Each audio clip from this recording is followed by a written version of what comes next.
जी संदीप जी, आप होस्ट हैं। पर आपकी आवाज नहीं आ रही। म्यूटेड है इसीलिए म्यूट है आप। म्यूट होके बोलेंगे तो नहीं Now है। it's better. हमें तो आ रही है। Can you hear my voice? Okay, namaskar, salam, sat sri akal to everybody, and it's good to be here back again. And thanks to Martin Women Council, Uzma ji, Meeta ji, thanks for connecting me and giving me this opportunity. I would like to share today one.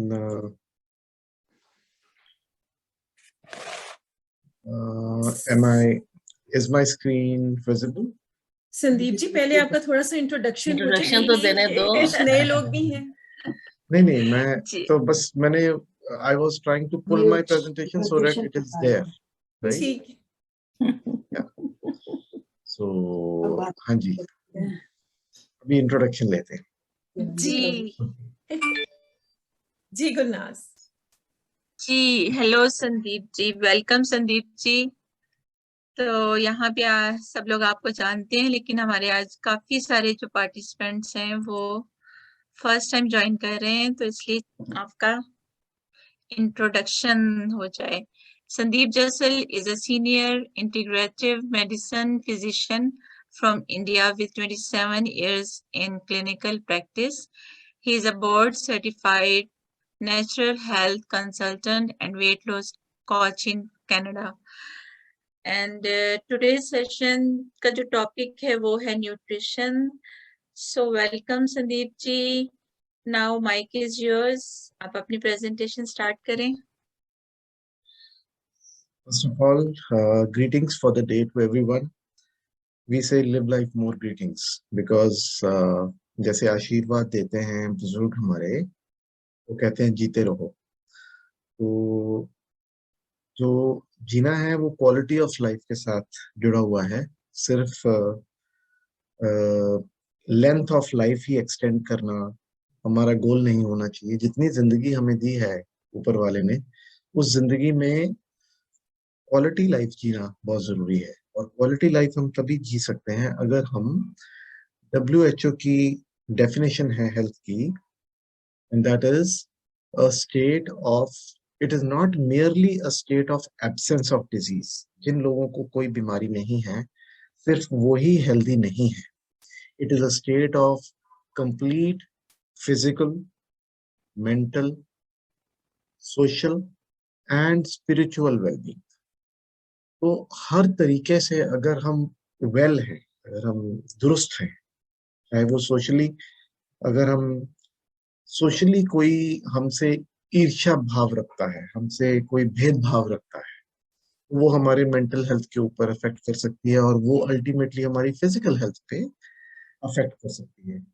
वैसे ही अगर हमें कोई physical element है, जैसे arthritis, छोटी सी बात है, जोड़ ही तो दुख रहे हैं ना, लेकिन उसके कारण भी मेंटल हेल्थ के ऊपर बहुत बड़ा असर पड़ सकता है, क्योंकि हमारी एक्टिविटी कम हो गई, हम बाहर नहीं जा सकते, हम चल फिर बिना दर्द के नहीं सकते। तो ये सारी चीजें जो है कंप्लीट हेल्थ एंड वेलबींग के लिए जरूरी है।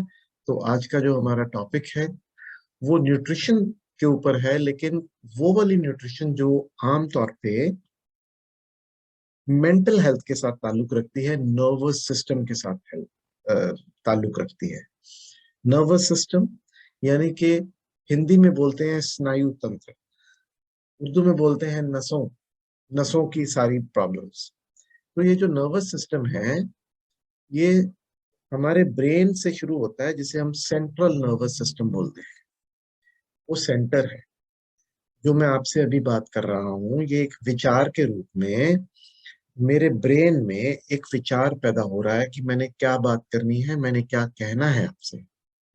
और वो देखिए, जो सोच है, कौन सा लफ्ज बोलना है, किस तरीके से बोलना है, वो सारा का सारा एक नर्व के मैसेज के जरिए, एक इलेक्ट्रिकल चार्ज के जरिए मेरी जुबान में पहुंच रहा है, जिसकी वजह से ये लफ्ज बन रहे हैं, और मेरे हाथ में पहुंच रहा है, जिसकी वजह से ये एक्शंस बन रहे हैं।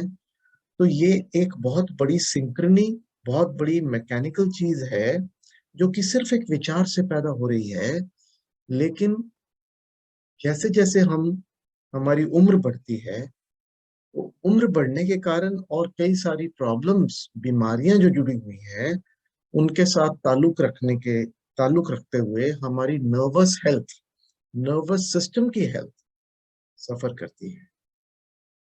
मैं यहाँ ये पूछना चाहूंगा कि ये स्क्रीन मेरी दिख रही है आपको सबको? कोई बताएगा? हाँ, यस कोई यस, दिख ओके रही है। ओके। तो अभी फुल स्क्रीन पे आ गई वो प्रेजेंटेशन, राइट? अभी फुल स्क्रीन पे है। तो हम इस प्रेजेंटेशन में सीखेंगे कि नर्व हेल्थ इंपॉर्टेंट क्यों है, why, what nutrients are important and how to get those. Simple सी बात है। अब हम आहार जो है, हमारा डाइट है, the whole day we keep eating and we don't know what we are getting out of that diet which we are eating. So the nutrients are the things which we are getting from the diet which we are eating, जो भी खा रहे हैं। So जो nervous system है, वो role कितना play करता है, मैंने आपको अभी बताया कि ये जो बातचीत हो रही है, ये नर्वस सिस्टम की वजह से हो रही है। तो ये कई तरह का होता है। एक होता है वॉलंटरी नर्वस सिस्टम, यानी कि जो बातचीत मैं कर रहा हूँ वो वॉलंटरीली मेरे अपने हाथ में है। जो मैं सोच रहा हूँ वही मैं आपको बता पा रहा हूँ। लेकिन एक इनवॉलंटरी नर्वस सिस्टम होता है जिसे हम ऑटोनॉमिक नर्वस सिस्टम बोलते हैं, जो कि ऑटोमेटिक एक्टिविटीज को कंट्रोल करता है। जैसे कि हमारी पेरिस्टाल्सिस यानी कि डाइजेशन, जो भी हम खाना खाते हैं वो अल्टीमेटली अपने आप ही पुश होता रहता है आगे। वो किसी के कंट्रोल में नहीं है। अगर हम सोचें कि हम उसको उसको कंट्रोल कर लें, वो कंट्रोल नहीं होगा, हम रोक नहीं सकते, राइट? सांस को रोक सकते हैं अगर हम चाहें, कुछ देर के लिए सांस रोक लिया, कुछ देर के लिए रोक लेंगे, लेकिन जब तक हमें सांस लेने की जरूरत नहीं पैदा होगी। तो ये सारी जो चीजें हैं, ब्रेन की ग्रोथ, डेवलपमेंट, बचपन से लेकर के एडल्टहुड तक, फिर सेंसेशंस यानी कि टच किया किसी चीज को, जैसे ये पेन को मैंने पकड़ा, अब आंखें बंद कर लें अगर हम, तो भी हम पेन के किनारे से जान सकते हैं कि ये हम एज को छू रहे हैं, इसके किनारे को छू रहे हैं। और आभास, टच से ही हमें पता लग जाता है कि हम पेन के शाफ्ट को छू रहे हैं, right? So this is a sensation which is being sent to the brain through the tip of the finger, which means इसे हम बोलते हैं sensory nervous system. Sensory, right? जो सेंस करके हमें बताता है कि कौन सी चीज है। परसेप्शन, परसेप्शन होती है जो कि एक mental process of interpreting sensory information. ये परसेप्शन थी मेरी, जो मैंने यहाँ पर ऐसे छुआ तो मुझे पता लगा कि ये मुलायम और सर्कुलर है, कोई सिलेंड्रिकल चीज है, कोई लंबी सिलेंडर के जैसी चीज है। और ये परसेप्शन थी जिसने मुझे बताया कि ये एक किनारा है पेन का। Thoughts and emotions, learning and memory, movement, balance and coordination. जैसे जैसे आपकी उम्र बढ़ती है, आप देखते हैं कि बैलेंस के साथ प्रॉब्लम आनी शुरू हो जाती है, मूवमेंट के साथ प्रॉब्लम आनी शुरू हो जाती है, sleep, then you have healing and rehabilitation, stress, body's responses to stress, aging, breathing and heart beat, body temperature, hunger, thirst, digestion, ये सारी की सारी चीजें नर्वस सिस्टम कंट्रोल करता है। अब सबसे कॉमन चीज की बात करेंगे, न्यूरोपैथी। कभी पैर पैरों में झुंझुनाहट होती है किसी के? पैरों में झुंझुनाहट या हाथों में झुंझुनाहट या हाथों का सोना, सोते समय ऐसा लगना जैसे कीड़ियां चल रही हैं, किसी के हाथों पांव में ऐसा फील होता है, तो आप समझ सकते हैं कि ये हमारी जो पेरिफेरल नर्वस सिस्टम है, सेंट्रल नर्वस सिस्टम है ब्रेन, पेरिफेरल यानी कि जो ब्रेन से दूर की नसें हैं। कौन सी नसें सबसे दूर है हमारे शरीर में? पैरों की। ब्रेन से सबसे दूर पैरों की या फिर हाथों की। तो न्यूरोपैथी जो है, न्यूरोपैथी एक टर्म है, यानी कि हमारी नर्व्स का नम होना, सोना। सो न्यूरोपैथी एक इरिटेटिंग सा सिम्टम है कभी कभी पेन भी होती है, खास तौर पे जो लोग डायबिटीज से पीड़ित हैं और जिनको डायबिटीज बहुत साल पुरानी है, उनसे पूछ के देखिए, वो कहते हैं मेरे पाँव में चींटियां चल रही हैं। और सोते समय थोड़ी देर के बाद उनकी जाग खुलती है, वो कहते हैं मेरे पाँव सो गए, उनमें चींटियां चल रही हैं, इसमें कोई शार्प ऑब्जेक्ट, कई लोग हेयर ब्रश, कॉम्ब, कंघी से खुजाते हैं अपने पाँव को, उनको जगाने की कोशिश करते हैं। तो ये न्यूरोपैथी के साइंस हैं। न्यूरोपैथी या तो नर्व कंप्रेशन से हो सकती है, अगर कमर में या गर्दन में हमारी नस कहीं दब रही है, या फिर डायबिटीज का लॉन्ग टर्म इफेक्ट है, या फिर केमोथेरेपी का साइड इफेक्ट है। जिन लोगों को कैंसर का ट्रीटमेंट हुआ है, केमोथेरेपी हुई है, उनको होती है। Then B vitamin. अब बी विटामिन एक ऐसी कैटेगरी ऑफ विटामिन है जिसमें कि नर्व को सपोर्ट करने की बहुत बड़ी ताकत है। और बी विटामिन जो हैं वो थायमीन, बेम्फोथियामीन, विटामिन B6, B12 आपको सप्लीमेंट्स के रूप में मिलते हैं, विटामिन बी कॉम्प्लेक्स के रूप में मिलते हैं। ये सारे के सारे जो विटामिन हैं, ये आपकी नर्व हेल्थ के लिए, नर्व कंडक्शन के लिए, यानी कि जो मैसेज यहाँ से नर्व तक जा रहा है और जो नर्व से जो ये मैसेज यहाँ से यहाँ तक जा रहा है, उल्टा मैसेज, सीधा मैसेज, दोनों तरीके की नर्व्स के मैसेज की कंडक्शन में विटामिन बी का पर्याप्त मात्रा में आपकी बॉडी में होना जरूरी है। बेम्फोथियामिन जो है, ये नर्व हेल्थ के लिए बहुत ज्यादा जरूरी है। It is like vitamin B1, which is also known as thiamine, and it's thought to reduce the pain and inflammation levels and prevent cellular damage. जो भी सेल्स को डैमेज होती है उम्र के साथ या बीमारी के साथ, और जो इन्फ्लेमेशन लेवल्स हमारी बॉडी में होते हैं, सूजन होती है, आंतरिक सूजन जिसे बोलते हैं, इंटरनल इन्फ्लेमेशन, जो कि बाहर से नजर नहीं आती, लेकिन हमारी बॉडी स्टिफ रहती है, हम सोचते हैं आज बॉडी उतनी अच्छी चल नहीं रही हमारी, तो वो इंटरनल इन्फ्लेमेशन के साइंस है। और विटामिन B12 बहुत इंपॉर्टेंट है, जो कि पेरिफेरल न्यूरोपैथी में आपकी बहुत बड़े लेवल पे हेल्प करता है। विटामिन B12 अगर आप लें, अगर इसको आप इसकी डेफिशिएंसी या कमी को आप एड्रेस नहीं करते, सही समय पर ठीक नहीं करते, तो ये परमानेंट नर्व डैमेज तक करता है। सो विटामिन B6 जो है, that helps you maintain the covering on the nerve endings. आप जानते हैं कि जैसे बिजली की तार है, उसके अंदर तार होती है मेटल की, और बाहर क्या होती है, कवरिंग होती है, जो कि इंसुलेशन का काम करती है। ऐसे ही हमारी नसों की भी एक कवरिंग है, और अगर वो कवरिंग में कोई प्रॉब्लम आ जाए तो हमारी नर्व हेल्थ बहुत सफर करेगी, शॉर्ट सर्किटिंग होगी। यानी कि जैसे दो तारें अगर आपस में मिल जाएं और उनके ऊपर कवरिंग खराब हो तो क्या होगा, शॉर्ट सर्किट, बिजली का शॉर्ट सर्किट होता है।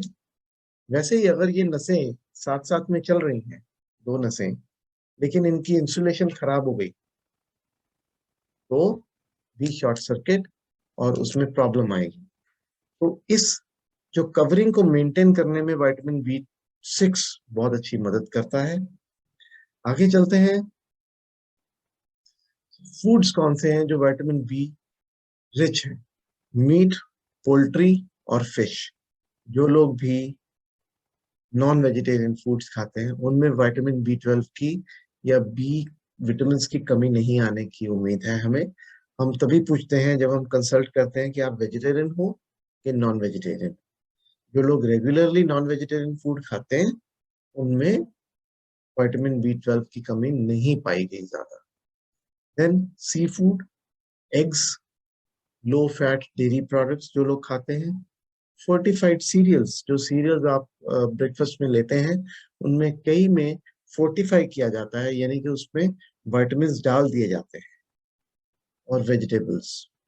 तो ये सारे जो सोर्सेज हैं, ये पेरिफेरल न्यूरोपैथी यानी कि नसों का खराब होना जो कि उम्र के साथ है, जो कि डायबिटीज के कारण है, इन सब में आपकी मदद कर सकते हैं। सो ये एक विटामिन्स और मिनरल्स नाम की जर्नल में बी विटामिन्स और B vitamins for neuropathy and neuropathic pain, ये प्रिंट हुआ था, पब्लिश हुआ था आर्टिकल, जो कि हमने आपको दिखाया है, जिसके बेस पर हमने ये विटामिन B1, B6 और B12 की बात की है। अब एक और चीज है, वो है alpha lipoic acid. Alpha lipoic acid एक तरह का ओमेगा 3 फैटी एसिड का सोर्स है। तो ब्लड शुगर को कम करने में आपकी हेल्प करता है, नर्व फंक्शन को इम्प्रूव करने में आपकी हेल्प करता है, and also it helps you relieve the uncomfortable symptoms in the legs and arms such as pain, itching, tingling, prickling, and then numbing and burning. So आपको लेना कितना है ALA? ALA मैं बताऊंगा किसमें पाया जाता है। ALA 600 to 1200 mg per day। ALA आपको मिलता है इवनिंग प्रिमरोज में। इवनिंग प्रिमरोज ऑयल आपने देखा है, लोग कैप्सूल खाते हैं, मेनोपॉज में बहुत एडवाइस किया जाता है। इवनिंग प्रिमरोज ऑयल एक फूल है, उसका ये एक्सट्रैक्ट है। हिबिस्कस रोजा सिंथेसिस नाम का बोटेनिकल नेम का एक प्लांट है, जिसके फूल का ये एक्सट्रैक्ट है, उसमें बहुत अच्छा ALA पाया जाता है। So foods which have a trace amount of ALA include liver, red meat, broccoli, brewer's yeast। एक यीस्ट है, एक खमीर है, जो कि ब्रूअर्स अपने बेयर को ब्रू करने में, अपने बेकरी में बहुत जगह पर यूज होती है। वो अगर आपको रॉ कहीं से मिल जाए, उसके कैप्सूल्स भी मिलते हैं, आप वो भी कंज्यूम करें तो उसमें भी ALA बहुत अच्छी मात्रा में पाया जाता है। फिर ALA बहुत अच्छी मात्रा में पाया जाता है एक स्पिरुलिना नाम का एक ब्लू ग्रीन एल्गी है, एक तरह की काई है जो कि पानी के ऊपर जमती है। स्पिरुलिना का सप्लीमेंट मिलता है बाजार में, उसका बहुत फिशी सा महक होती है, उसमें लोग पसंद नहीं करते हैं, जैसे सी फूड में से आती है स्मेल। मैं उसको रेगुलरली यूज करता रहा हूँ एक टाइम पर।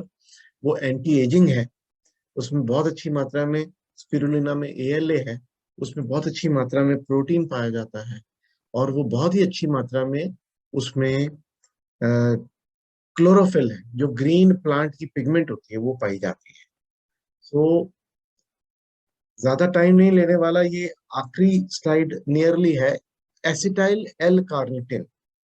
एसिटाइल एल कार्निटिन एक अमाइनो एसिड है और एक एंटीऑक्सीडेंट है, यानी कि एजिंग से भी आपको बचाता है, आपकी एजिंग की प्रोसेस को स्लो डाउन करता है। It may raise energy levels, create healthy nerve cells and reduce pain in people with neuropathy। जिन लोगों को नसें दर्द होती हैं, नसें सुन्न होती हैं, हाथ पांव सुन्न होते हैं, या फिर डिमेंशिया, एल्जाइमर डिजीज, क्या आपको भूलने की समस्या है? आपको लगता है कि हाँ, मुझे अब ज्यादा भूलना शुरू हो गया, मुझे पता नहीं मैंने घर में अपने किचन में कुकिंग करके स्टोव को टर्न ऑफ किया कि नहीं किया। आप दोबारा जाते हैं चेक करने घर से निकलने से पहले, आप लॉक चेक करने जाते हैं कि आपने लॉक लगाया कि नहीं लगाया, आप गाड़ी चेक करते हैं पार्किंग में लगाने के बाद में कि आपने गाड़ी बंद की थी प्रॉपरली कि नहीं की थी, और आप लोगों के नाम भूलते हैं। तो ये सारे जो सिम्टम्स हैं, ये आहिस्ता आहिस्ता प्रोग्रेसिव डिमेंशिया है, जो कि एजिंग के साथ साथ सबको होता है। लेकिन अगर आप एसिटाइल एल कार्निटिन लेते हैं तो आपको ये स्लो डाउन होता है। टिपिकल डोज क्या है? 500 mg of acetyl L carnitine, ये अमाइनो एसिड अगर आप 500 mg ट्वाइस अ डे लें। फूड सोर्सेज क्या है? अगर आपको नेचुरल लेना है तो मीट है, फिश है, पोल्ट्री है, फिर डेयरी प्रोडक्ट्स हैं। तो इन चीजों से आपको एसिटाइल एल कार्निटिन मिलेगा। अब एक ये बहुत जादू की चीज है, बहुत ध्यान से सुनिए मेरी बात। कोविड किन किन लोगों को हुआ है, मैं सबको देखना चाहता हूँ। पूरे सीजन में कोविड, जो कोविड का पूरा का पूरा, ये बहुत ही काम की बात बताने लगा हूँ। आई एम ट्राइंग टू सी, मीता जी ने हाथ उठाया है, मैं सबको देखना चाहता हूँ कि किस किस को कोविड का इन्फेक्शन हुआ है। शांता जी, आपको हुआ है? और किसी को? ओके, 2 लोग हैं हम में जिनको कोविड हुआ है। मुझे कोविड हुआ है, जनवरी में मुझे हुआ था, मुझे लगता है थोड़े दिन पहले एक बार फिर से इन्फेक्शन हुआ, लेकिन उतना भयंकर नहीं था। सिम्टम्स थे जुकाम के, खांसी के, गला खराब था। हमारी बिटिया को हुआ था, यूनिवर्सिटी से आई थी वो छुट्टियों पर, तो मुझे लगता है कि हमें भी हुआ, लेकिन उसको तो पॉजिटिव टेस्ट हुआ, मुझे नहीं हुआ पॉजिटिव टेस्ट, नेगेटिव टेस्ट हुआ। But sero negative positive cases भी आए हैं, जो कि रैपिड टेस्ट हम करते हैं। लोगों को सिम्टम्स हैं लेकिन उसने नेगेटिव बताया, राइट? स्पेसिफिसिटी उसकी उतनी ज्यादा अच्छी नहीं है। अब मैं आपको बताने लगा हूँ एक बहुत ही जादू की चीज, और ये बहुत रेयरली लोगों ने डिस्कस करी है, लेकिन मैं क्योंकि बाय नेचर, तासीर जिसे बोलते हैं, एक रिसर्चर हूँ, तो मुझे बहुत शौक से मैं पढ़ता रहता हूँ कि क्या कर सकते हैं क्या नहीं। मैंने बहुत सारे पेशेंट्स को ये दिया है। नसों के लिए तो अच्छा है, एन एसिटाइल सिस्टीन, इसको नाम को आप रट लीजिए और ढूंढिएगा सप्लीमेंट्स में। ये बहुत सारी फीस देकर के भी आपको बताया नहीं जाएगा। अवेयरनेस लेवल उतना कम है कि ये जादू की छड़ी है आपके पास। जिन लोगों को कोविड होने के बाद सांस फूलना शुरू हुआ, जिनको खांसी ठीक नहीं हो रही, इसे हम नैक बोलते हैं, नैक, एन एसिटाइल सिस्टीन। अब ये क्या है?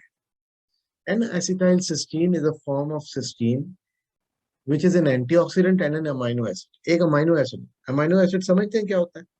जो प्रोटीन हम खाते हैं, प्रोटीन्स जो हैं उनके बिल्डिंग ब्लॉक्स अमाइनो एसिड्स होते हैं। जैसे एक घर ईंटों का बना हुआ होता है, ब्रिक वर्क का, इंडिया में, पाकिस्तान में बिल्डिंग ब्लॉक्स हैं, राइट, जो कि घर को बनाते हैं। वैसे ही जो प्रोटीन्स हैं वो अमाइनो एसिड से बनते हैं। तो amino acids essential amino acids होते हैं और नॉन एसेंशियल। कुछ अमाइनो एसिड्स शरीर अपने आप बनाता है, कुछ अमाइनो एसिड्स हमें बाहर से डाइट से ना मिले तो हमें कमी आ जाती है। सो ये नैक जो है, ये एक अमाइनो एसिड है जिसकी बहुत अच्छी मेडिसिनल यूजेस हैं, न्यूरोपैथिक पेन में, यानी कि ब्रेन हेल्थ में, नर्व हेल्थ में, और रिड्यूसिंग इन्फ्लेमेशन। खास तौर पे वो वाली इन्फ्लेमेशन जो कि फेफड़ों में, हमारे एयरवे में, हमारी सांस की नालियों में कोविड होने के बाद में हुई, जिसके कारण उनमें फाइब्रोसिस हो गया, यानी कि वो सिकुड़नी शुरू हो गई। तो जब रास्ता सिकुड़ जाएगा हमारे लंग्स में हवा के आने जाने के लिए, सांस के आने जाने के लिए, तो क्या होगा? हमें सांस फूलेगा, हमें उसकी वजह से खांसी आएगी, हम बात पूरी नहीं कर पाएंगे।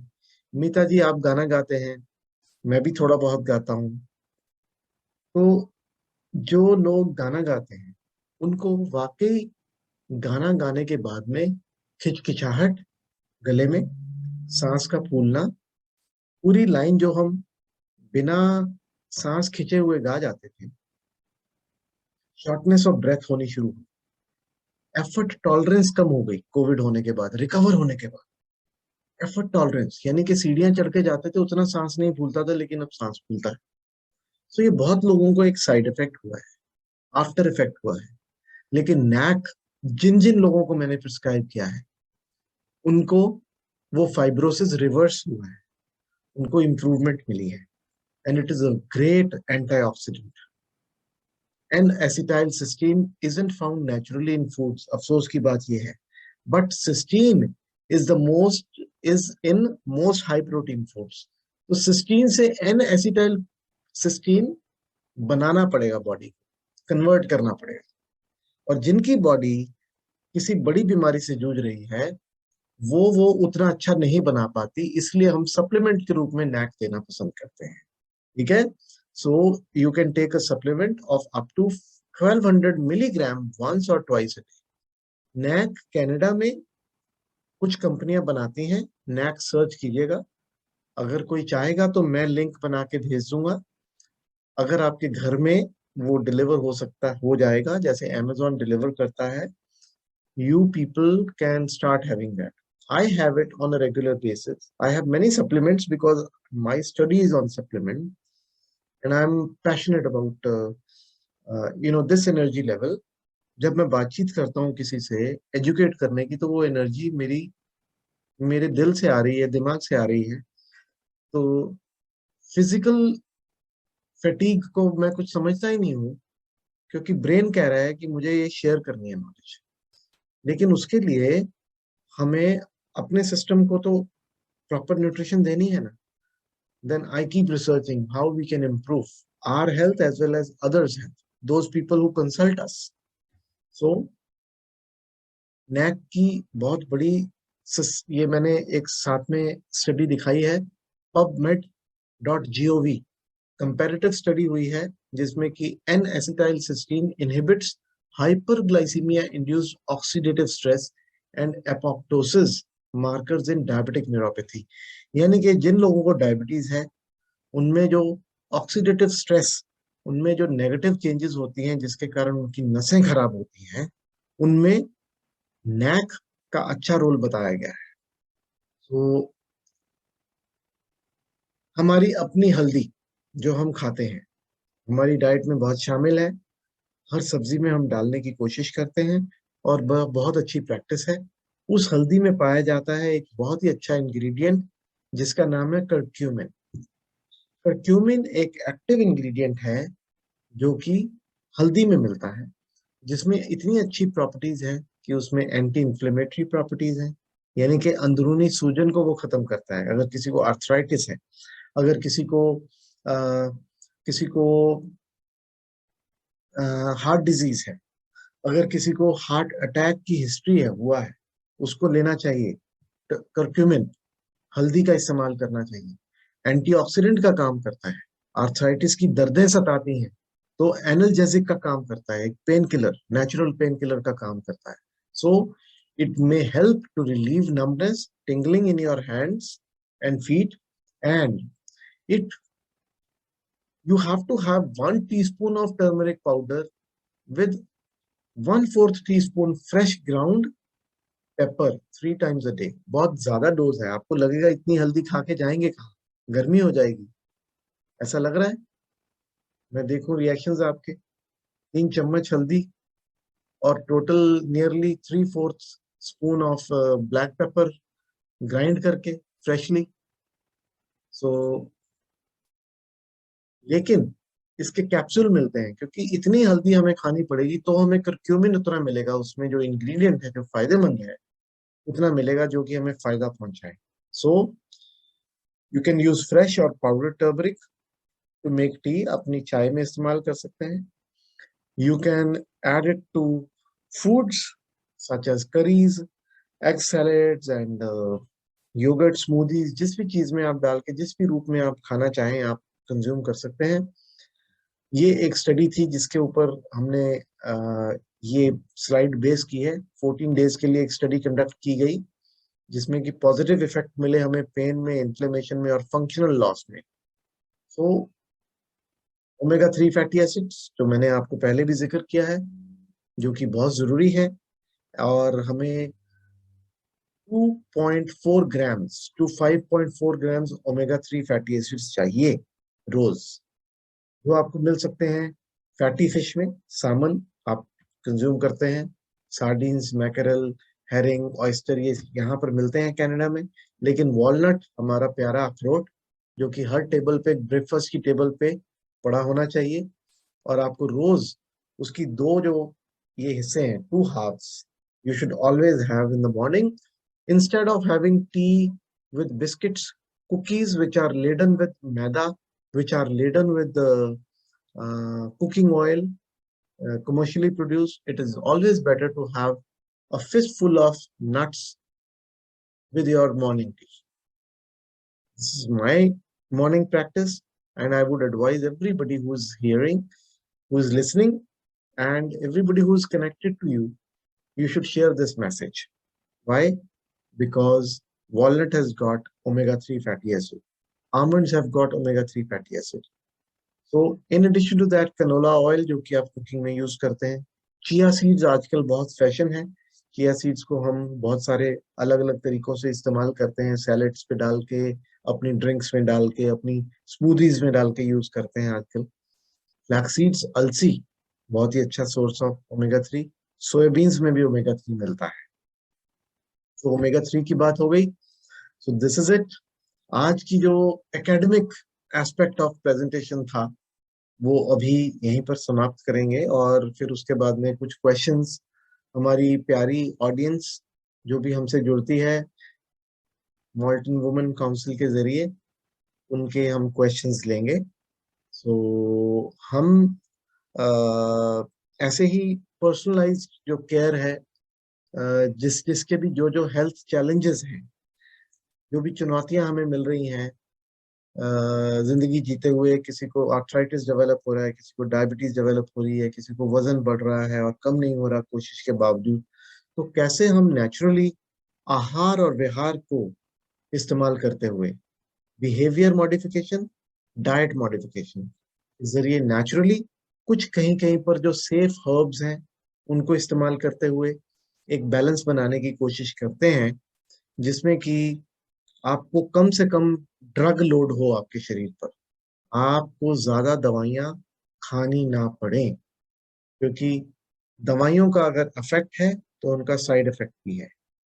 तो कोशिश ये रहती है कि minimal medication and maximum naturally treatable problems can be treated, reversed, managed or controlled. So तीन चार स्कोप हैं and there is always a scope of improvement in whatever we do. So Uzma ji, thank you very much for having me over here. So this is what we have done so far in our professional background. Around 400,000 consultations to our credit in the last 20, rather now it is 27 years. This slide is old. And Pallavi, my better half, she's a nutrition consultant and I work as a physician. So this is what we do. These are the numbers, but I'm through with the presentation. So I'll stop sharing the screen and I'll come for any questions and answers if you have. जी doctor Sandeep ji, ये chat box में कुछ questions हैं। जी, एक वो आपने NAAC के capsules का बताया था कि वो मदन जी पूछ रहे हैं कि उसका लिंक शेयर कर दें। हाँ जी। मैं लिंक फिर मैं इसको एग्जिट करके मैं लिंक निकाल के आपको अभी शेयर कर देता हूँ, ठीक है? जी चैट बॉक्स नैक में कर दीजिएगा। और फरा पूछ रही हैं कि जो आपने नैक का बताया है वो किसी फूड सोर्स से, वो आपने शायद बताया था कि फूड सोर्स में अवेलेबल नहीं है, वो आप ले नहीं ज्यादा सकते, नहीं है, इसलिए वो कैप्सूल्स। सिस्टीन के नाम पर है, तो सिस्टीन से कन्वर्ट करना पड़ेगा आपकी बॉडी को। तो नैक अगर आप जिस मात्रा में हमें चाहिए, अगर आप सप्लीमेंट ले लें तो ज्यादा अच्छा है। अगर आपको सिम्टम्स ऐसे लगते हैं कि नैक से आपको फायदा हो सकता है, नैक का नुकसान कोई नहीं है। नैक एक अमाइनो एसिड है और एक एंटीऑक्सीडेंट, एंटी इन्फ्लेमेटरी का काम करता है, और सबके साथ इन्फ्लेमेशन की समस्या आज के समय में है ही है। और दूसरा एक क्वेश्चन पूछा है फरा ने, वो कह रही हैं कि how we can control high blood pressure with food. Very good question, very good question. Farah ji कहाँ हैं आप? मैं आपको देखना चाह रहा हूँ। फरा आप जी दिख रहे पर्दे हैं के या पीछे आई थिंक। पर्दे के पीछे हैं? फरा जी यहाँ, ठीक है, ओके। फरा जी, जो ब्लड प्रेशर है, देखिए दो तरह के ब्लड प्रेशर हैं। एक तो ब्लड प्रेशर है सेकेंडरी हाइपरटेंशन। सेकेंडरी हाइपरटेंशन वो होती है, ब्लड प्रेशर होता है जो कि किसी कारण से होता है, जो कि हमें कोई शरीर के अंदर कोई कारण है जिसके कारण ब्लड प्रेशर बढ़ रहा है, तो सेकेंडरी हाइपरटेंशन में। और दूसरा ब्लड प्रेशर होती है जिसे हम प्राइमरी हाइपरटेंशन बोलते हैं या एसेंशियल हाइपरटेंशन, जो कि सबको उम्र के साथ साथ नसें सख्त होने के कारण, हमारी नसें जो सॉफ्ट थी जब हम बचपन से, जब से हम पैदा हुए हैं, तो नसों में कुछ ना कुछ जमता रहता है, नसों की दीवारों में। और वो जमने के कारण वो क्या जमता है? वो वेस्ट मटेरियल जमता है, वो कोलेस्ट्रॉल जमता है ना? तो दीवारें जो है वो सख्त हो जाती हैं और उम्र के साथ साथ भी सख्त होती हैं। तो इस प्रोसेस को हम बोलते हैं एथेरोस्क्लेरोसिस। एथेरो यानी कि ब्लड वेसल, स्क्लेरोसिस यानी कि टाइट होना और सख्त होना। इसके कारण सबको ब्लड प्रेशर होना ही होना है उम्र बढ़ने के साथ साथ। लेकिन एक डाइट है जिसे हम बोलते हैं DASH diet, DASH। DASH diet को गूगल कीजिए। DASH diet is nearly similar to Mediterranean pattern of eating, Mediterranean diet. Spain में जो चीजें खाई जाती हैं, इटली में, अब पिज्जा भी इटली में खाया जाता है। ये नहीं कहना कि मैं सुबह से लेकर शाम तक पिज्जा ही खाऊंगी, डॉक्टर साहब बता गए हैं, राइट, क्योंकि उसमें तो चीज भी है और मैदा भी है। लेकिन वहां पे क्या ज्यादा खाया जाता है? ऑलिव ऑयल का इस्तेमाल किया जाता है, ऑलिव वैसे खाया जाता है, एवोकाडो खाया जाता है, और बहुत सारे फ्रूट्स एंड वेजीज खाए जाते हैं। तो मेडिटेरेनियन डाइट जिसमें फ्रूट्स एंड वेजिटेबल्स ज्यादा हो, जिसमें ब्रेड्स कम हो, जिसमें आप omega 3 fatty acid rich almonds, salmon, fish और आमंड्स के साथ साथ वॉलनट्स यूज करें, तो वो आपके ब्लड प्रेशर में आपकी हेल्प कर सकता है। ऊपर से सोडियम को रिस्ट्रिक्ट करना है। सोडियम कहाँ से मिलता है? सोडियम मिलता है नमक में, टेबल सॉल्ट में, जो आप कुकिंग में डालते हैं, और मिलता है सारी की सारी स्नैक्स में, जो कि पैकेज्ड फूड्स के रूप में हम लोग इस्तेमाल करने के आदी हैं। हमें चाय के साथ में कोई ना कोई स्नैक चाहिए, चाहे वो कुकी हो, बिस्किट हो, रस्क हो, चाहे वो नमकीन हो। तो ये सारे जो फूड्स हैं, उनकी शेल्फ लाइफ बढ़ाने के लिए, ताकि वो शेल्फ के ऊपर खराब ना हो पड़े हुए, उनमें हाई सोडियम और प्रेजर्वेटिव डाले जाते हैं। जितने भी आप ऐसे खाने पैकेज फूड्स ले रहे हैं, उनको फ्रेश रखने के लिए सोडियम डाला गया, वो सोडियम हमारे अंदर जाता है उन स्नैक्स के जरिए। टेबल सॉल्ट एडिशनली ऐड मत कीजिए अपनी जो भी डिशेस आप कुक करते हैं, जब वो टेबल पर आती हैं तो उनको रिस्ट्रिक्ट करें, और ब्लड प्रेशर आपका कंट्रोल होगा। एरोबिक एक्टिविटी यानी कि वॉक और कुछ जेंटल एक्सरसाइज, और साथ ही में स्ट्रेस रिलीफ के लिए मेडिटेशन, मेंटल हेल्थ का ध्यान दें। मेडिटेट करें, किसी भी ईश्वर, अल्लाह, भगवान को जिसको भी आप प्रे करते हैं, प्रेयर्स में बहुत बड़ी पावर है, क्योंकि कई चीजें हैं जो हम एक्सेप्ट नहीं करते, जिसके कारण हम हमारे शरीर में सोचते हैं कि ये मेरे मुताबिक क्यों नहीं हो रहा, हालात मेरे मुताबिक क्यों नहीं, उसने ये क्यों नहीं किया। अब जो चीजें आपके कंट्रोल में नहीं है, वो स्वीकार करना, उनको एक्सेप्ट करना बहुत बड़ा एक मैजिकल रोल प्ले करती हैं। और अगर हम छोड़ देते हैं उसको ऊपर वाले पर, कि ये मेरा भलाई इसी में चाहता है कि मेरा ये काम नहीं होना था, तो हम नेगेटिव थॉट प्रोसेस से दूर जाते हैं और एक्सेप्ट करते हैं। सो स्ट्रेस हार्मोन नहीं बढ़ेगा बॉडी में, एड्रेनलिन नहीं बढ़ेगी, कॉर्टिजोल नहीं बढ़ेगी मुकाबला करने के लिए, नहीं, मैं तो ये हालात को बदल के छोड़ूंगा, मैं तो ये हालात के साथ मुकाबला करूंगी। ब्लड प्रेशर इस वजह से भी बढ़ता है। Diet is a major culprit. Smoking, alcohol in excess, lack of physical activity, all these things are common causes of blood pressure. I hope I answered this question well. जी, Narendra aunty. Narendra ji, doctor साहब, जैसे कि कहते हैं कि almond को भिगोकर खाना चाहिए, वो एक्टिवेट हो जाता है, तो जी, भाई आलमंड खाते हैं हम, आलमंड, आमंड, हाँ हाँ, जी, तो उसको कहते हैं भिगोकर खाना चाहिए, वो एक्टिवेट हो जाते हैं। तो वॉलनट को भी ऐसे भिगोकर खाना चाहिए? एक आयुर्वेद में बहुत बड़ा कॉन्सेप्ट है तासीर का, जो कि मॉडर्न मेडिसिन ने अभी तक नहीं समझा, लेकिन हम रोजमर्रा की प्रैक्टिस में इतने सालों से देख रहे हैं कि गर्म और ठंडा बहुत ही इंपॉर्टेंट चीज है। जैसे मौसम है, बाहर का मौसम बदलता है, तो हमारी भूख, हमारे मूड, हमारी इंटरनल हेल्थ के ऊपर कितना बड़ा असर डालता है मौसम। बाहर ही तो टेम्परेचर चेंज हुआ है, अंदर का तो उतना ही रखना है बॉडी ने।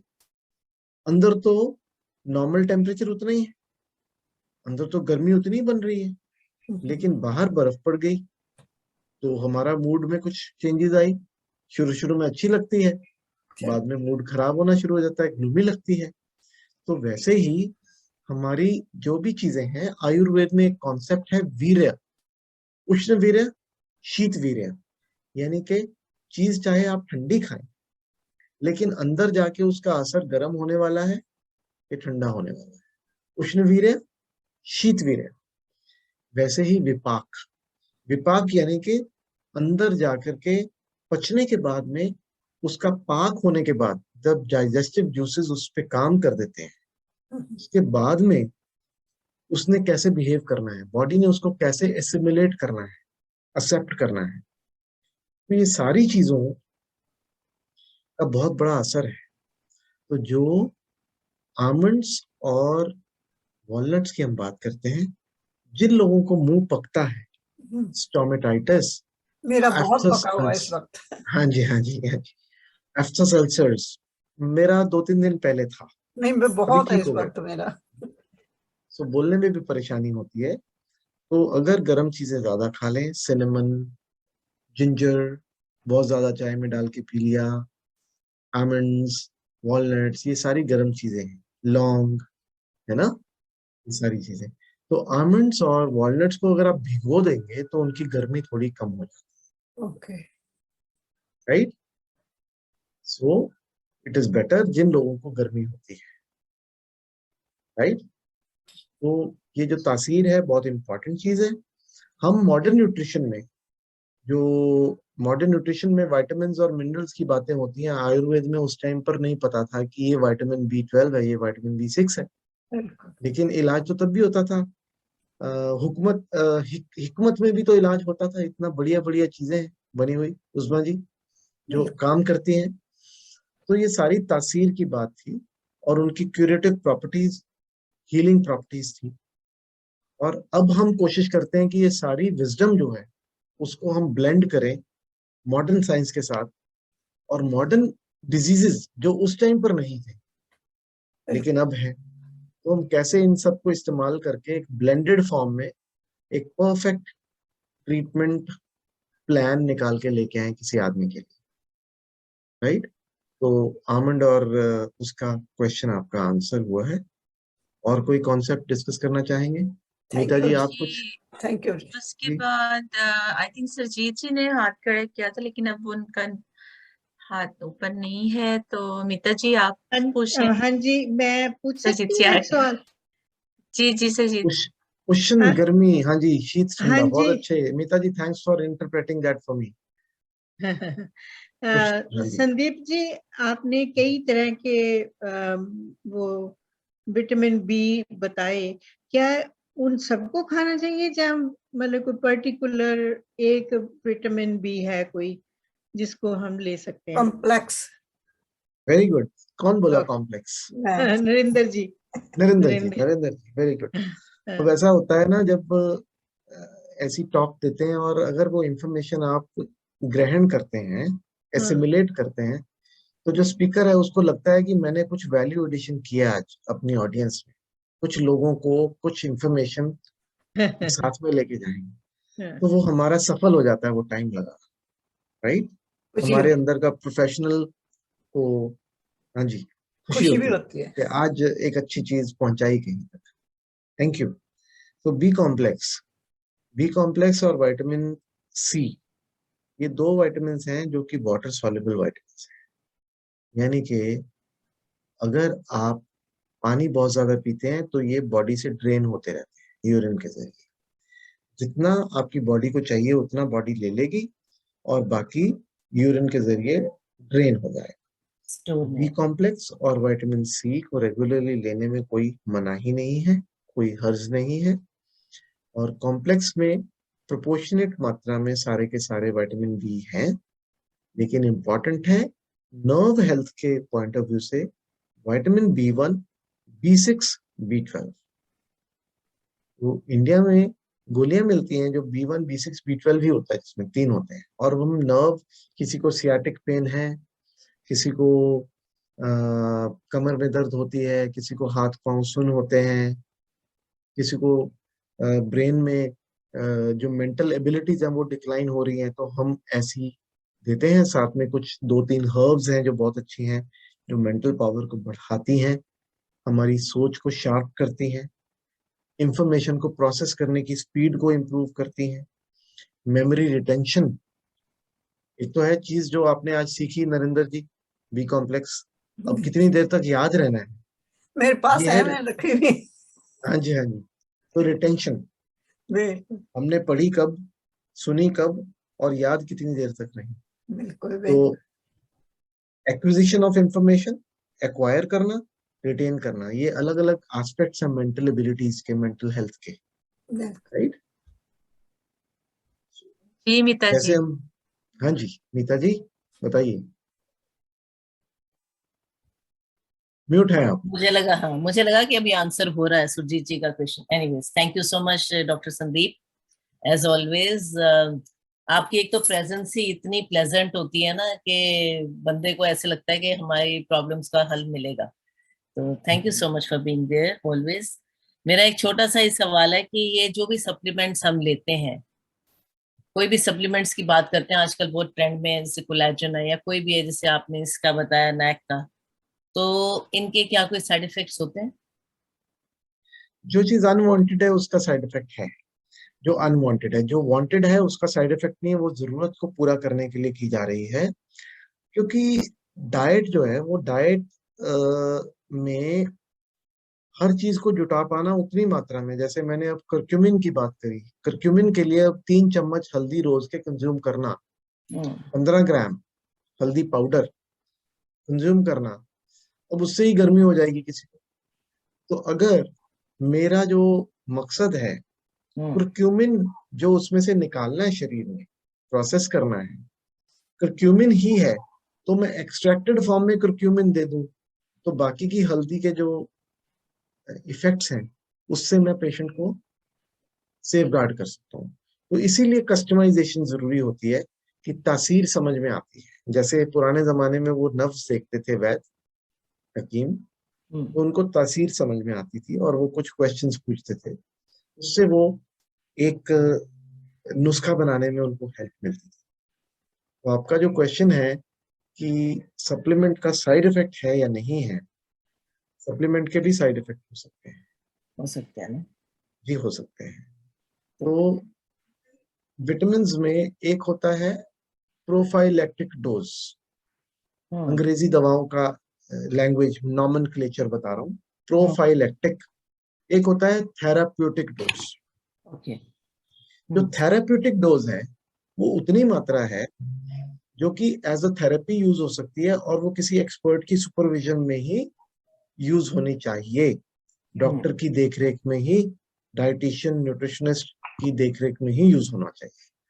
तो वो उतने टाइम के लिए ही देंगे जब तक आपका लेवल पूरा हो जाए, जितनी जरूरत थी।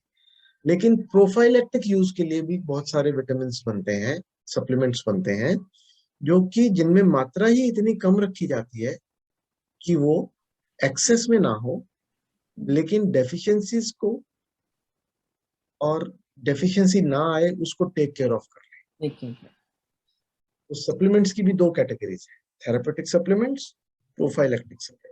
Oh, nice. Your experts, whomsoever you consult, they would be able to answer ki what is good, what is not good, and in what quantity it is good and what not. Okay. So naturally it will depend upon. Sorry, I want to continue.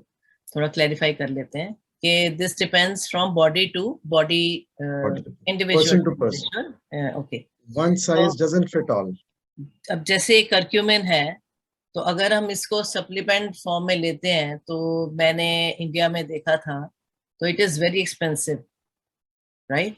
So as compare to this haldi powder, तो अगर हम किसी को देते advice भी करें ना, तो मतलब मुझे खुद पर्सनली फील होता है कि भाई आप हल्दी खा लेते, तो हल्दी ऐसा हम कंज्यूम नहीं कर सकते, तो ये पॉकेट फ्रेंडली भी हो, ऐसा कुछ हो सकता है क्या? पॉकेट फ्रेंडली बहुत देखना पड़ता है, खास तौर पे नॉर्थ अमेरिका में मैं देखता हूँ कि supplements are very very expensive. This is what I am asking. Yeah, and I try to procure, I do some due diligent research before suggesting anything to anybody, because it is not for one day somebody has to have it. No supplement is not a Tylenol की tablet जो कि sir दर्द हुआ और आपने खा ली, sir दर्द ठीक हुआ तो छोड़ दी। Supplement has to be carried on for some time. for the optimal effect, for the optimal benefit for which it is being taken. So cost effectiveness is very important aspect of any practice. I know. Anybody who is into a practice as a professional needs to take that in mind, that whether this person is going to stick to that, कितनी देर तक stick कर सकते हैं और करेंगे या नहीं करेंगे, क्या कॉस्ट एक impediment या रुकावट बन के सामने तो नहीं आएगी, राइट?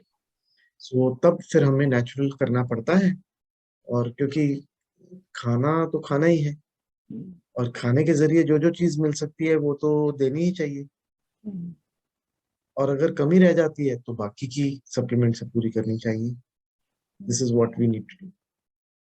तो प्रूडेंस जो सूझबूझ है हमारी, वो बहुत बड़ा रोल प्ले करती है कि बेतहाशा बिना बात पर एडवाइस करते जाना, राइट? That is also not justified. Thank जी you. Madan uncle. Thank you. हाँ जी, हाँ जी, कौन बोलना चाह रहे हैं? थैंक यू जी. मदन अंकल? निशा जी, मदन अंकल आप म्यूट हैं. नमस्कार मदन जी. नमस्कार जी डॉक्टर साहब. नमस्कार जी, नमस्कार जी. इट्स वेरी नाइस एंड मैंने पूरा एंजॉय किया आपका. एक दो बातें थोड़ा उसको जानने के लिए है. आपने कहा, आपने थोड़ा एक्सप्लेन किया भी हल्दी एंड ब्लैक पेपर, जी, वो पाउडर फॉर्म में खानी चाहिए, पानी में खानी चाहिए, या चमचा ऐसे करके खा के उसके ऊपर पानी पीना चाहिए? ये इस डिफिकल्ट के एक चमचा हल्दी का मुंह में डालें और पानी पिए उसके ऊपर. Definitely definitely. और जो ब्लैक पेपर है उसको भी अगर आप सीधा मुंह में डालेंगे तो इट्स वेरी डिफिकल्ट है. तो उसका कौन सा बेस्ट तरीका है लेने का?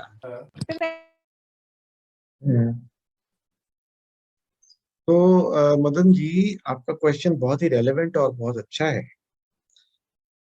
कैप्सूल में सप्लीमेंट मिलते हैं, लेकिन रॉ फॉर्म में अगर हल्दी और पेपर को, पहली बात तो पेपर क्यों डाल रहे हैं? पेपर में एक एक्टिव इंग्रेडिएंट है, जैसे हल्दी में करक्यूमिन है, वैसे पेपर में एक इंग्रेडिएंट है जिसका नाम है पाइपरिन. काली मिर्च में उसके क्राउन में पाइपरिन होती है. पाइपरिन की एक क्वालिटी है कि वो हर चीज की बायो अवेलेबिलिटी, यानी कि अंदर जाकर के जो भी चीज हमने खाई है वो कितनी एक्टिवेट होनी है और कितनी लगनी है, एब्जॉर्ब होनी है, उसकी कैपेसिटी को बढ़ा देती है. यानी कि हम, हो सकता है कि अगर पाइपरिन ना डालें, पेपर ना डालें हल्दी के साथ, तो हमें 3 की बजाय 4 या 5 चम्मच खाने पड़े. अब हम इसी को पोटेंशिएट कर रहे हैं अपनी जो टर्मरिक हल्दी को खाने के लिए, उसकी ही कम मात्रा में उसका फायदा ज्यादा लेने के लिए पेपर मिला 1/4 टीस्पून, राइट? पहली बात तो ये होगी. दूसरी बात, अगर हम डाइल्यूट करके लेंगे तो ऑफ कोर्स हमें ज्यादा लगेगी नहीं मुंह में, ठीक है? या फिर कैप्सूल बना के ले लें. कैप्सूल बना के मतलब सैंडविच, छोटी छोटी, जिसे हम बुर्कियां बोलते हैं, निवाला बोलते हैं, है ना? तो छोटा छोटा निवाले में वो पाउडर भरा और उसको निगल दिया, अंदर जाके उसने लिबरेट हो जाए. कैप्सूल भी तो यही करता है ना. कैप्सूल एक जेलेटिनस शेल, एक मटेरियल, एक शेल है जिसके अंदर पाउडर भरा हुआ है, चाहे वो करक्यूमिन का हो, चाहे वो पाइपरिन पेपर का हो, चाहे वो कोई एंटीबायोटिक. उसने अंदर जाना है और अंदर जाके एंजाइम्स की एक्टिविटी की वजह से उसने खुल जाना है पेट में, वहां पे लिबरेट हो जाना है दवाई में, राइट? तो हम नेचुरल कैप्सूल बना लेते हैं. थोड़ी सी कॉमन सेंस की बात है. चपाती खा रहे हैं, चपाती के अंदर वो कैद कर लिया हल्दी और उसके पाउडर को, और छोटी सी उसका निवाला बनाया और निकल गए. तो लगेगा नहीं जुबान पर, उसका टेस्ट जो तीखा है, और वो चला भी क्या अंदर. व्हाट डू यू से? कैसा विचार है आप? कुछ नहीं, सब्जी में डाल दिया. एक बात है इसमें आता है, मुझे मेरा अपना है कि एक दफा मैंने कहीं पढ़ा था, जब सुना था काली मिर्च के बारे में, पता नहीं, अब मेरे को याद नहीं, आप मेरे को करेक्ट कर देना प्लीज, कि अगर पानी में या दूध में किसी में पिएंगे खाएंगे तो आपका गला खराब होगा।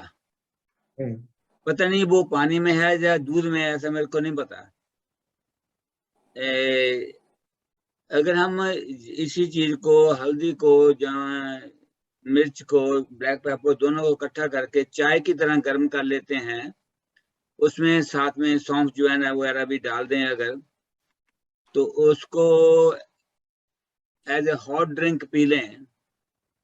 मैं उसको चाय नहीं कह रहा, चाय में तो अगर दूध डालेंगे, पत्ती डालेंगे तो चाय बनेगी, तो ये काढ़े की तरह आप कह सकते हैं, काढ़ा बन जाता है।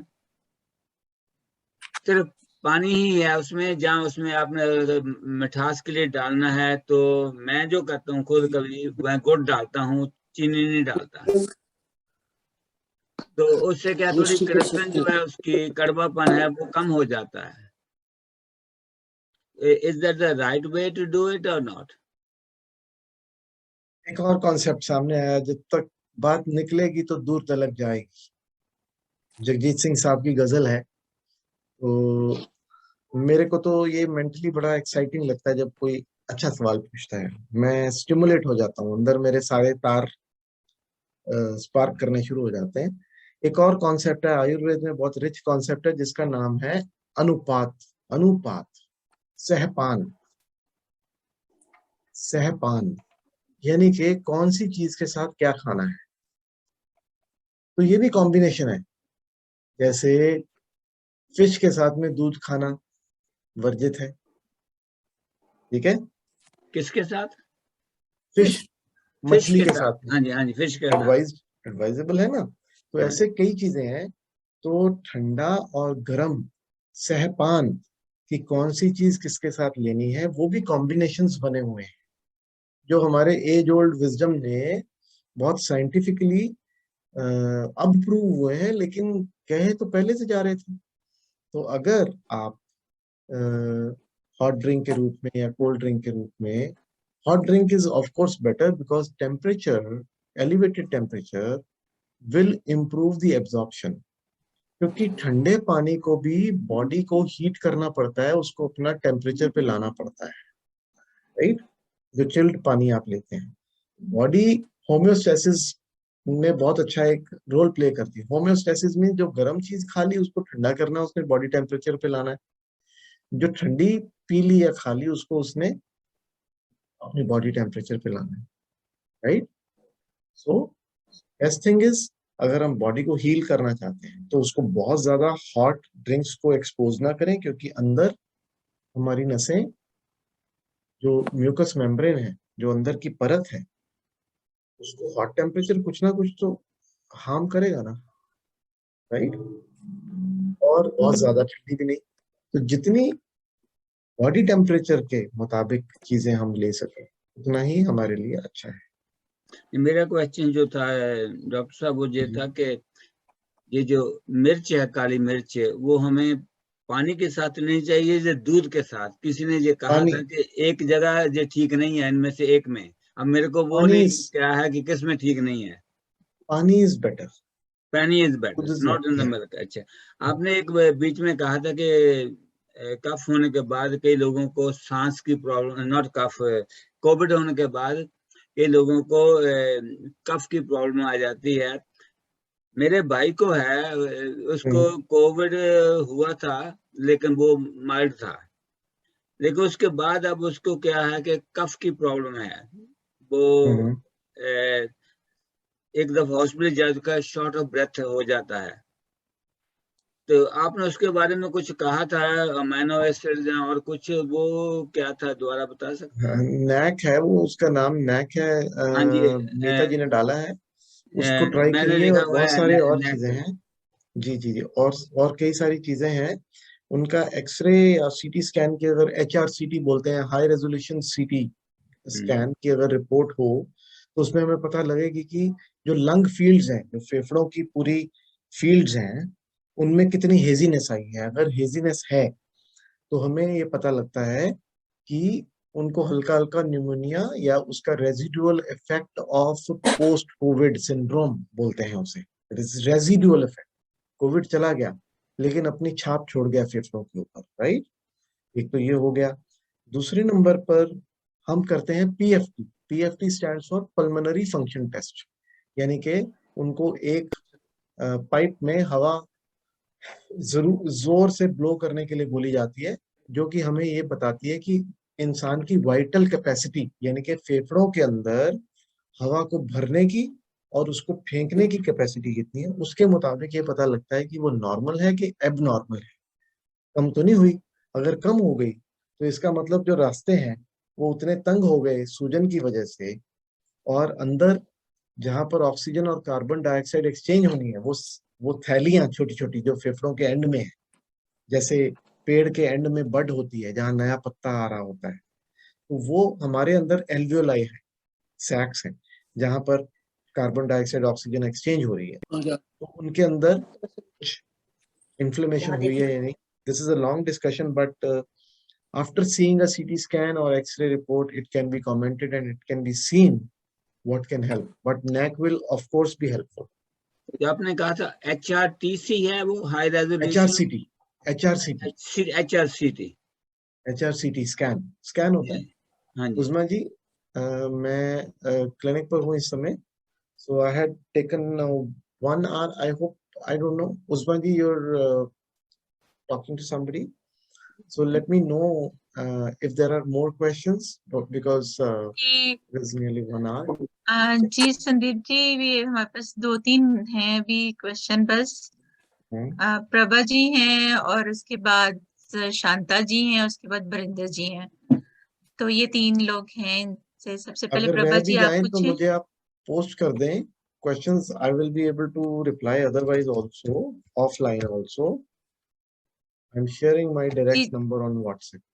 जी जी जी Prabha ji. My direct number. हाँ जी, संदीप जी नमस्ते। नमस्कार जी। हेलो संदीप हाँ जी जी, हाँ जी, नमस्ते। प्रभा जी बोलिए। हाँ, जी मैं आपसे थोड़ी सी ये बात करना चाह रही हूँ। मेरे को थोड़ी सी खाने की प्रॉब्लम है, जो मैं खाना खाती हूँ वो डाइजेस्ट नहीं होता। तो according to doctor digestive system मेरा कमजोर हो चुका है।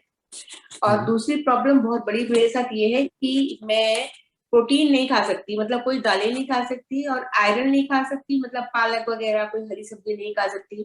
खाली कार्बोहाइड्रेट वो ही पसंद होता है मेरे शरीर को, वो भी रोटी आटा वाला नहीं। पता नहीं कैसे एक जो कनाडा की जो ब्रेड है, ब्राउन ब्रेड, वो पता नहीं कैसे मुझे सूट कर रही है, मुझे नहीं मालूम, वो मुझे सूट कर रही है। वो मैं मॉर्निंग में लेती हूँ चाय के साथ। I know it is not good, but उसके अलावा मुझे कुछ पच ही नहीं रहा। और आपको ताजुब होगा, आलू मुझे अभी तक डांटता नहीं है, मारता नहीं है, वो पच जाता है, वो तंग नहीं करता मुझे, वो प्यार करता है मेरे से आलू। बाकी ये भिंडी, बैंगन, गोभी, हरी गोभी, सभी कुछ मुझे मारते हैं। there are so many ways it can be treated, this condition. Actually, we need to have a diagnosis first. There are conditions where there are autoimmune diseases of the gut, जो कि गट की लाइनिंग, जैसे कि आंतड़ी के अंदर की lining है, उसमें इन्फ्लेमेशन होती है, वो रिजेक्ट करती है कई सारे खानों को। Then there are food sensitivities, कि कोई फूड हमारे लिए सेंसिटिव है, कोई पच रहा है, कोई नहीं पच रहा। सो it is better that you forward me the reports whatever you have got and the doctor's prescription. There is a diagnosis. When we see some patient, we are able to make a diagnosis of that problem कि इनको ये है। जैसे आपके case में कई सारी चीजें हैं, ग्लूटेन एलर्जी हम कह सकते हैं, हम कह सकते हैं IBS तो नहीं है, हम कह सकते हैं IBS यानी कि इरिटेबल बाउल सिंड्रोम। सो ये सारी चीजें हैं जिनको हम एक कस्टमाइज्ड कंसल्टेशन में ऑफ द लाइन ले सकते हैं, क्योंकि ये जेनेरिक नहीं है, सिर्फ आपकी समस्या है तो हमें कई सारे क्वेश्चन और पूछने पड़ते हैं आपसे, तो शायद आप कंफर्टेबल ना फील करें आंसर करना।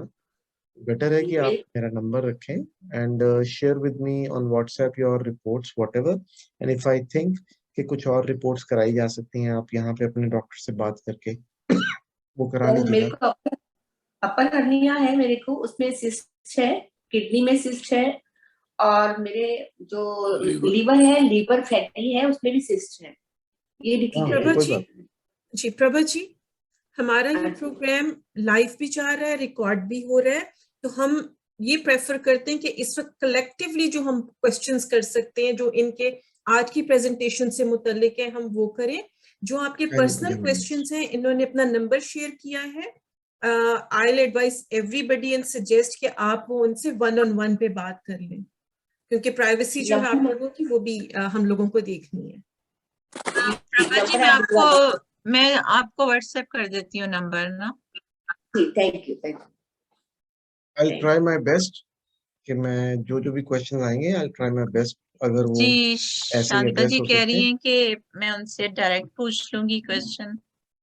ठीक है, thank you you. Shanta Thank जी। you, thank you. Parinder ji, आपका कोई क्विक क्वेश्चन है तो पूछ Yeah, लें। yeah, just one question, Doctor Sir. Thank you for your information. I just wanted to see that can we take vitamin D, B complex and calcium together? Yes, you can, but vitamin D is fat soluble. Calcium and vitamin B complex is water soluble. It's better to take vitamin D after the meal where you have got eaten some fat, edible oil, butter, घी, जिस खाने में वो है, या milk, ऐसी चीजें, ताकि वो डिसॉल्व एब्जॉर्ब होने में बेटर।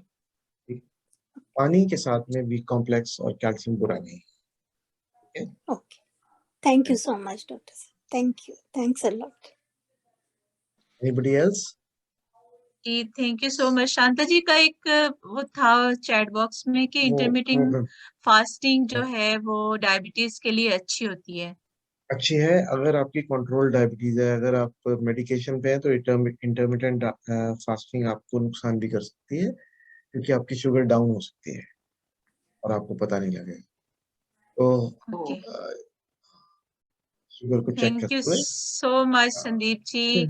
आई नो आपके पास आज लिमिटेड टाइम है। Thank you so much for your so much valuable information. Thank you. जितनी इंफॉर्मेशन हम ले सकते थे ना आपकी इस 1 घंटे में, हमने बहुत ली है। थैंक यू सो मच आपका वो सारा टाइम और वो शेयर करने का। आप लोग प्लीज इनको फेसबुक पे फॉलो कीजिए, इंस्टाग्राम पे फॉलो कीजिए। कोई क्वेश्चंस हैं डायरेक्टली आप इनसे जरूर राब्ता करें, और हमारी कोशिश है जब भी मौका मिले हम संदीप जी को दोबारा बुलाएं, और इनकी जो बहुत प्यारी सी बेगम है उन्हें भी, और इनकी तस्वीरें देखें स्पेशली जिन्होंने अभी पोस्ट की हैं, जबरदस्त, बहुत जबरदस्त। Thank you very much. Thank you. आप इतने अच्छे काम कर रही हैं Usma ji. I am really a great fan of yours. तो ऑनलाइन ही आपको मिले हैं, थैंक्स जी जिन्होंने कनेक्ट किया, लेकिन you are an inspiration for many people and तो अच्छा लगता है जब अच्छे लोगों के साथ जुड़ रहे हैं हम सब लोग और किसी के काम आ रहे हैं। दैट इज, ये अंदर का जो मन है वो प्रफुल्लित हो जाता है। क्या बात है, खुश। Thank you. Thank you. बाकी मैं इंतजार में हूँ डॉक्टर साहब, मेरा इंतजार लंबा चल रहा है।